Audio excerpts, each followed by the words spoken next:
I want to start this video by showing the best park I have ever seen. This is a Jurassic World Evolution 3 park built in Jurassic World Evolution 2. And that's why I want to put this park front and center. Not just because it's a great park and must be seen, but also because this is the kind of parks I think we'll be seeing more of in Jurassic World Evolution 3, and that's a very inspiring prospect. What's exciting is that Jurassic World Evolution 3 will make it a lot more possible for a lot of us to build like this. Not only because mods aren't available on console, so only PC players can technically build like this currently, but because building this with the mod tools is so much harder and more time consuming than the real modular building tools that we'll have. The use here of the available items, much more limited than what we'll have in the upcoming game, and the dedication it takes to move all these pieces into place one by one without the copy and paste function of actual modular building and without the failsafe of something as simple as an undo button.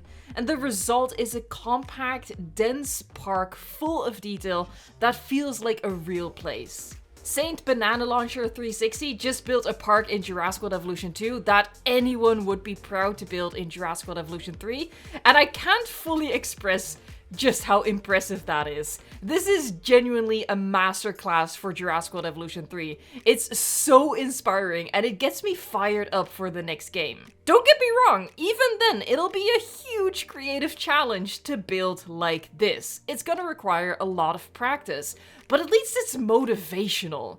The idea of building something like this in Jurassic World Evolution 2 is nothing but daunting and depressing, and it frustrates me just to think about it. Saint Banana Launcher 360 truly has saint-like patience for pulling this off. But seeing this does get me hyped for Jurassic World Evolution 3 and seeing what I might be able to build, but also what the amazing builds from the community are gonna look like. Like future builds from Saint Banana Launcher 360. I mean, if they can do this in Jurassic World Evolution 2, just imagine what they can do in the next game. But I've simped for this Saint long enough. I have a lot more awesome builds to show you in this video to inspire all park builders out there for this game and the next. Welcome to the Hall of Fame, a showcase of some of the best and most inspiring builds sent in by the awesome builders in our community. The second park I want to show is also a PC modded park, but this video showcase will also have many unmodded parks, including ones built on console. This park right here is a collaboration between two builders, Rob Earth and Crazy Cat Miri. They exchanged the save file between the two of them to add to the park in segments. The full video is linked below for you to watch and get insanely jealous and insecure like yours truly, but I'm gonna put on my brave face and talk about my absolute favorite bits, that being this sauropod house, which beyond the creative architecture also just has a really nice guest section in front of it, and the botanical garden.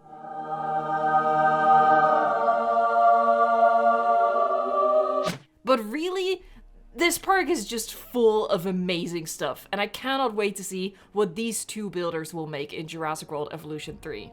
There's a whole series showcasing this park, so check out the links for Rob Earth and Crazy Cat Miri in the description box. Next up is a lovely park by 3 Noon, and special shout out to the way this park is filmed. Obviously, the park itself is fantastic, but I thought the way they captured it with how the shots were set up and the smooth camera movement was very relaxing. I'm gonna be showing all the video submissions at the start here, and then after that we'll go through the picture-only submissions, and there are many. Another great park and great video is by Paleo Pizza. All of the videos that were shared via YouTube, like this one, are linked in the description box, so you can check out the original, because I'm not using the original audio, just in case copyrighted music was used.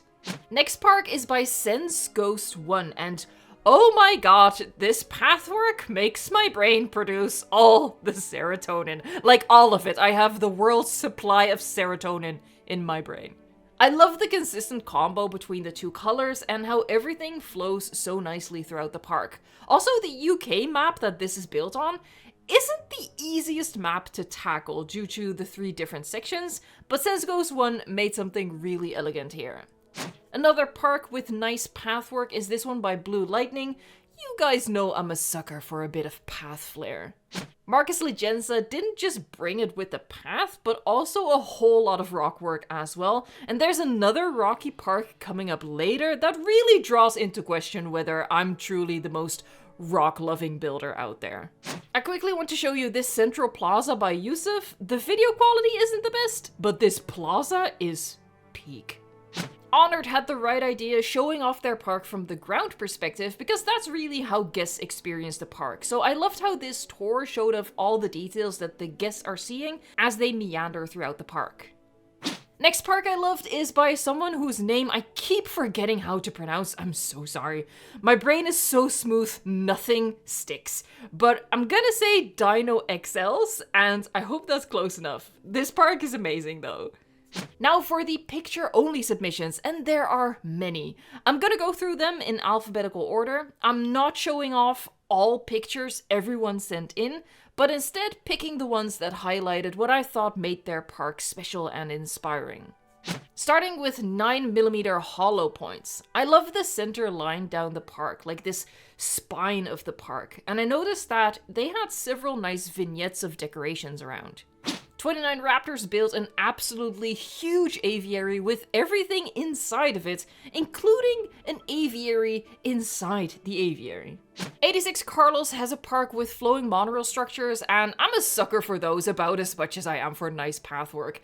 I just think it gives some architectural flair to the park that we can't do otherwise, not without mods at least. Akil built an awesomely detailed park, no path left unlined, with this spectacular view from an elevated area. I love these little decorated guest areas, one by Art Nina and the other by B Artist.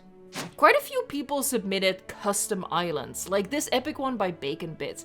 This is, in my opinion, the best way to use the square maps, and we're gonna be seeing several more of these sprinkled throughout the video. And if you haven't built a custom map yet, I highly recommend that you do and take some inspiration from the ones you're gonna see. I love this habitat built by Ben with a custom guest viewing area separated from the main area with walls, and this super nicely decorated outcropping into the lagoon that, on the way to and from, takes guests by a small habitat. Bernice Di Vinilo, I'm so sorry if it's pronounced entirely differently, but they went above and beyond with the lighting in their park, reminding me that I really need to remember to turn my parks to nighttime sometimes and improve on that aspect of my own park building. If you're the same as me, then this is a reminder for all of us. Remember the lighting. Similarly, I love how BRB used the lights aimed at the rocks to add color to this desert park. Butterfly built an awesome island within the lagoon, and I think it's so clever to put the hotels at the end of each of these points, with the innovation center at the heart of it all. Kaylin69 is one of the most prolific builders in our community, cranking out gem after gem, with this entry being a mini version of the 5 deaths. My favorite part of it is definitely this well thought out airstrip, built fittingly on Sorna. Chrisima submitted a park full of really nicely designed habitats, with these 2 shots being my personal favorites. And again, just a reminder of how much easier and better a habitat like this will be to build in Jurassic World Evolution 3 with the better terrain tools and the rock brush. It gets me so excited, but also shows that Frontier really kept a finger on the pulse and looked at the awesome parks that the community built to inform the tools in the new game. Cold Handorf, one of my moderators, submitted another unsurprisingly beautiful build, and Cyber built a park where this awesome waterfall was really the focal point. Apologies in advance for how I will butcher your name, but Shuzhernika built an incredible park, with this area being my favorite. I just love how all the path colors and shapes combine, and how all the decorations bring it to life. We have another custom island built by Da Flip, and I love how they connected the smaller islands to the main island with bridges. I just love bridges. I love them deeply. I really hope Frontier is aware of just how needed bridges are. This park by David has a lot of fun design elements that are highlighted within this one shot.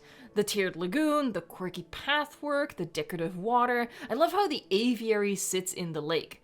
But my favorite part is probably these two habitats sandwiched together. The dramatic flare of the pillars lining these semicircular habitats, and then the interconnected areas of the habitat behind that, which creates a private area at the back for the Indominus to eat and rest away from the curious eyes of the guests.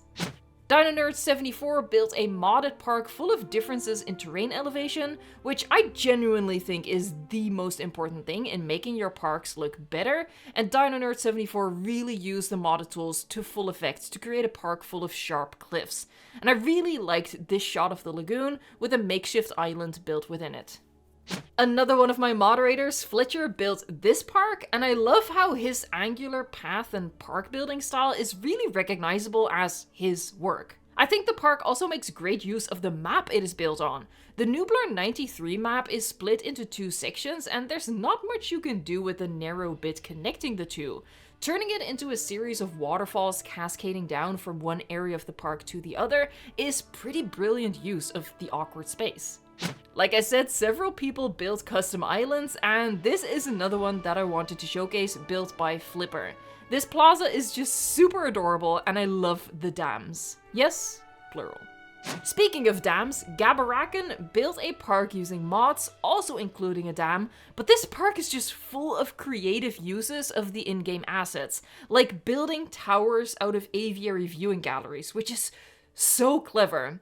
But this park had two things that made me just sit back in my chair and slow clap. First, this awesome portal summoning Godzilla into the park, but that's not even the most incredible one. They built a cruise ship. They built a cruise ship. I'm gonna tell you a shameful little secret. When I first started using mods, I also planned on building a cruise ship, and I was planning it out, how to build it, which pieces and buildings to use, and I decided, okay, I know it's technically possible, but I can't. I just can't. I don't have the vision and the dedication to make this happen. So I scrapped the idea.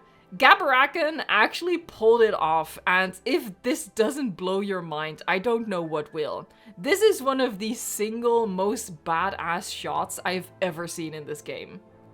From a heavily modded build to an unmodded build on console by Gamma012, whose detailed plaza design definitely won my heart.